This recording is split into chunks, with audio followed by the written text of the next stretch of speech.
Hello and I welcome you all to my this session. आप सबको मेरी तरफ से जय हिंद। और आप सब मेरे साथ जुड़े हुए हैं आज के इस सेशन में एक बहुत ही इंपॉर्टेंट टॉपिक पर डिस्कशन करने के लिए। Now that topic is related to geopolitics. और वो जियोपॉलिटिक्स का टॉपिक है between China, between Japan and between Taiwan. दरअसल ताइवान न्यूज में अभी एक न्यूज फ्लैश होती है कुछ दिन पहले, जिसमें ताइवान ये क्लेम करता है कि ताइवान ने 250 चाइनीज नेवल शिप को अपने आसपास देखा। और ताइवान गवर्नमेंट ने अपने देश के अंदर 1 ईयर की मिलिट्री सर्विसेज को भी कंपलसरी कर दिया। जो पहले 4 महीने का था अब उसको बढ़ा के 1 साल कर दिया गया। दरअसल चाइना और ताइवान के बीच में जो ये संबंध, जो ये रिलेशन है, ये 1949 से ही खराब है, जब से ताइवान अपने एग्जिस्टेंस में आया। नाउ दिस इज ताइवान, एक छोटा सा आइलैंड नेशन। ये है आपका चाइना और ये है आपका जापान। नाउ ये पूरा जो रीजन है आपका, जो ईस्ट चाइना सी वाला, ये बहुत सेंसिटिव होने वाला है। आगे हम डिस्कस करेंगे क्यों होने वाला है। और जो मेन न्यूज आज आपके साथ डिस्कस करनी है, that is between China and Japan. But this is the background that I am telling you. 1949 में चाइना ने, जब चाइना में चाइनीज सिविल वॉर होती है, तो 1949 में ताइवान अपने आप को एक सोवरेन इंडिपेंडेंट नेशन के फॉर्म में रिकॉग्नाइज कर लेता है। लेकिन चाइना ने आज तक ताइवान को एक इंडिपेंडेंट सोवरेन नेशन रिकॉग्नाइज नहीं किया है। और चाइना हमेशा और पूरी कोशिश करता है कि ताइवान जो है वो चाइना का पार्ट बन जाए और चाइना के अंडर आ जाए, बाय हुक या बाय क्रुक। तो चाइना को बिल्कुल ये बर्दाश्त नहीं है कि ताइवान अपनी सोवरेनिटी को क्लेम करे, आजाद पॉलिसीज रखे, इंडिपेंडेंट पॉलिसीज रखे ना।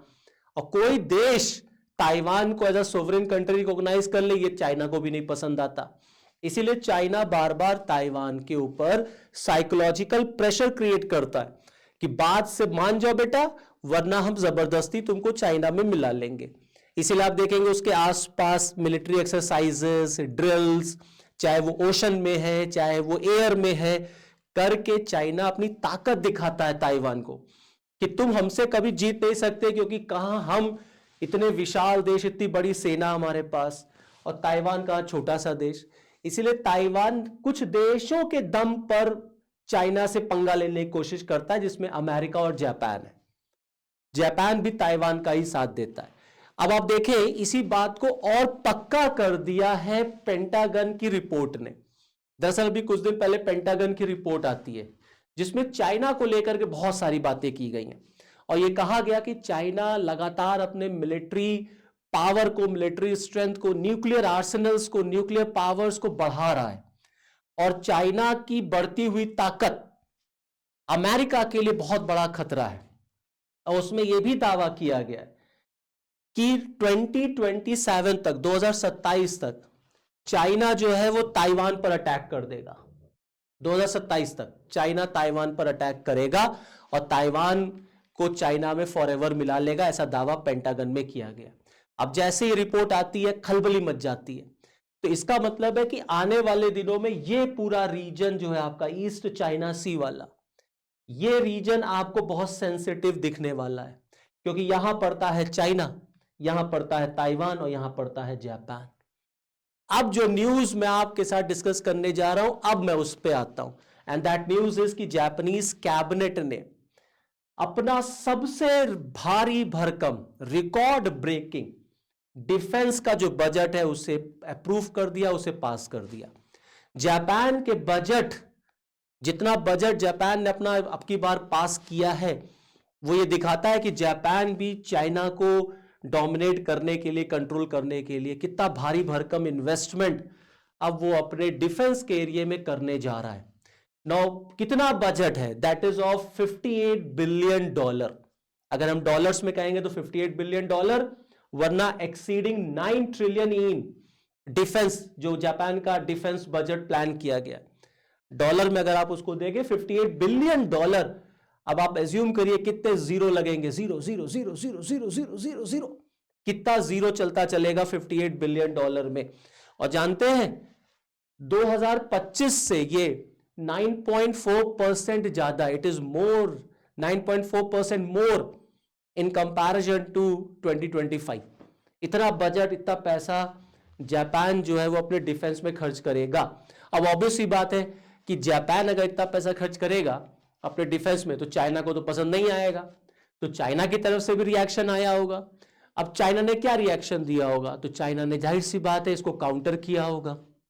अभी आते हैं उस पर ही बात करेंगे। अब आप देखें जापान के इस बजट से, $58 बिलियन के बजट से Japan becomes the world's third largest spender after America and China. भाई दुनिया में सबसे बड़ा डिफेंस का बजट किसका होता है? अमेरिका का, फिर किसका है? चाइना का, अब किसका हो जाएगा? जापान का। तो कहीं ना कहीं जापान अब दुनिया का तीसरा सबसे बड़ा स्पेंडर बन जाएगा अपने डिफेंस को लेकर के। और 5 ईयर का प्लान है, और 5 ईयर के प्लान में जीडीपी का 2% जापान को खर्च करना है, ये टारगेट जापान लेकर के चल रहा है। लेकिन ऑब्वियस सी बात है, जब आप इतना पैसा खर्च करेंगे डिफेंस पर तो आपका जो डेफिसिट है वो भी तो बढ़ेगा। तो आपका डेफिसिट बढ़ेगा, आपकी पब्लिक डेब्ट बढ़ेगी, आपकी बोरोइंग बढ़ेगी। तो आईएमएफ ने जापान के लिए फोरकास्ट इशू किया है, जापान को वार्न किया है कि तुम्हारा पब्लिक डेब्ट जो है वो 232.7% ऑफ जीडीपी हो जाएगा। 232.7% of the GDP will be the public debt of Japan according to IMF। तो इतना पैसा जब आप खर्च करेंगे और इनकम अगर नहीं है आपकी तो आपको पैसा बोरो करना पड़ेगा। बोरो करेंगे तो ऑटोमेटिकली आपका डेब्ट जो है वो बढ़ेगा। अब इस पैसे को जापान कहां कहां खर्च करेगा, तो जापान ने इसको कैटेगराइज कर दिया है कि हमें मिसाइल डेवलपमेंट करना है, हमें ड्रोन डेवलपमेंट करना है, और हमें अपने जो नेवल्स हैं, अपना जो जो जो कोस्टल है एरिया है उसको स्ट्रेंथन करना है, उसको मजबूत करना है। जैसे फॉर एग्जांपल अगर आप देखें तो गवर्नमेंट बताती है कि $58 बिलियन में से हम कैसे क्या क्या खर्च करेंगे। $6.2 बिलियन खर्च होगा मिसाइल कैपेबिलिटीज को बढ़ाने के लिए। मिसाइल कैपेबिलिटीज बढ़ेंगी, साथ ही साथ में $1.13 बिलियन खर्च होगा to purchase and to upgrade type 12 surface to ship missile. Surface to ship missile, type 12 surface to ship missile को परचेज करना, डोमेस्टिकली प्रोड्यूस करना, purchase of domestically produced and upgraded type 12 surface to ship missile, जिसकी range होगी 1000 kilometre की। और जहां 1000 kilometre की range आ गई, चाइना तो आ गया, जापान के कब्जे में, जापान के दायरे में चाइना आ गया, तो ऑटोमेटिकली चाइना को पसंद नहीं आएगा यार कि तुमने ऐसी मिसाइल डेवलप कर ली है जो जिसकी रेंज में चाइना आ रहा है। तो इसी वजह से चाइना बिल्कुल भी इतने बजट को कतई पसंद नहीं करेगा जापान के।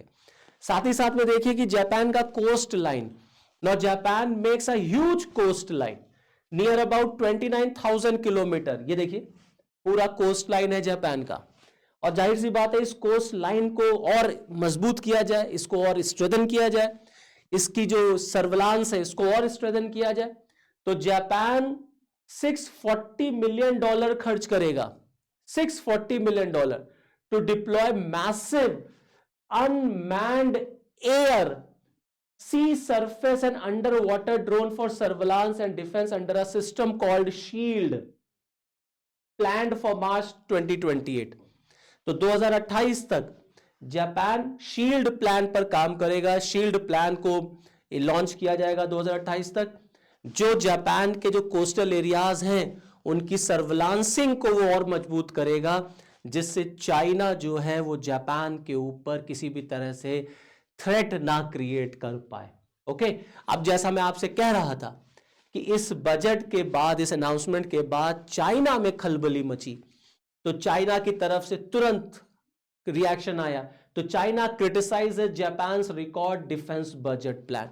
चाइना ने साफ साफ कहा कि जापान का इतना पैसा डिफेंस पे खर्च करना, इट विल पुश रीमिलिटराइजेशन, इससे रीमिलिटराइजेशन बढ़ेगा, जापान इससे वेपन्स की रेस बढ़ जाएगी, आर्मामेंट बढ़ने लग जाएगा। भाई जापान अगर इतना पैसा खर्च करेगा तो चाइना भी इतना पैसा खर्च करेगा, तो ऑटोमेटिकली चाइना ने कहा कि इससे इस पूरे रीजन में अनरेस्ट पैदा होगा। और अब मैं यहां पे आपको बताऊं कि देखिए जापान और चाइना के बीच में भी रिलेशंस बहुत अच्छे नहीं रहते, और खास तौर से ताइवान के इशू को लेके, क्योंकि जापान हमेशा ताइवान का सपोर्ट करता है। और जो जापान की प्राइम मिनिस्टर हैं तकाइची, उन्होंने भी अभी कुछ महीने पहले साफ साफ कहा था कि अगर चाइना ताइवान को थ्रेट करेगा और अगर चाइना ने ताइवान को मिलिट्रीली कंट्रोल करने की कोशिश की तो Japan will intervene and Japan will deploy its forces, if not directly involve then also. इसका मतलब है कि जापान ताइवान को हर हाल में सपोर्ट करेगा अगेंस्ट चाइना, और चाइना जो है वो बिल्कुल भी इस बात को बर्दाश्त नहीं करता कि कोई ताइवान के सपोर्ट में चाइना के खिलाफ उतरे। आप देखें, ताइवान को दो देशों का समर्थन बहुत स्ट्रांगली मिला हुआ है, one is of Japan and second is of America. अभी कुछ दिन पहले, कुछ महीने पहले अमेरिका ने भी अनाउंस किया था to sell more than $10 billion of arms to Taiwan. $10 billion of arms की सेलिंग अमेरिका ने कही कि वो ताइवान को देगा। दरअसल जापान का जो कॉन्स्टिट्यूशन है वो जापान को रोकता है to use military, to deploy military, to use force in order to solve any international dispute. आप देखें, अगर आप जापान के कॉन्स्टिट्यूशन का आर्टिकल 9 पढ़ेंगे तो लिखा हुआ है कि Japanese people forever renounce war as a sovereign right of the nation and the threat or use of force as means of settling international dispute. So article 9 में लिखा हुआ था जापान के कॉन्स्टिट्यूशन में, no use of force to settle international dispute. इसी constitution के इसी article में अमेंडमेंट लाया गया 2015 में, और 2015 में अमेंडमेंट ला करके collective self defence word use कर लिया गया। अब जापान कलेक्टिव सेल्फ डिफेंस के लिए मिलिट्री का यूज कर सकता है, मिलिट्री को डिप्लॉय कर सकता है, if directly not involve then also. अगर डायरेक्टली जापान के ऊपर कोई खतरा नहीं भी आ रहा तो भी जापान मिलिट्री का यूज कर सकता है, मिलिट्री को डिप्लॉय कर सकता है। तो चाइना ने अगर ताइवान पे हमला किया तो जाहिर सी बात है, आपको मैं दिखाऊं कि देखिए, मैं आपको फिर स्लाइड पे लेके चलना चाहूंगा जहां पर मैंने आपको तीनों देश दिखाए थे। जस्ट अ मिनट, आप ये देखिए, ये अगर ये चाइना ने ताइवान पे अटैक किया तो ये जापान का जो सदर्न जापान है, ये आंच यहां तक जाएगी, इसका इंपैक्ट यहां तक जाएगा। और जापान का जो ओकिनावा एरिया है आपका, जापान दरअसल नंबर ऑफ आइलैंड्स का देश है, ओके, थाउजेंड्स ऑफ छोटे छोटे आइलैंड्स हैं। तो अगर चाइना ने ताइवान पे हमला किया तो जापान तक उसकी हीट जो है, उसका इंपैक्ट जो है वो फील किया जाएगा। तो अब तो जापान के कॉन्स्टिट्यूशन में अमेंडमेंट करके कह भी दिया गया that for collective self defence Japan can use it's military और कैन डिप्लॉय इट्स फोर्सेस।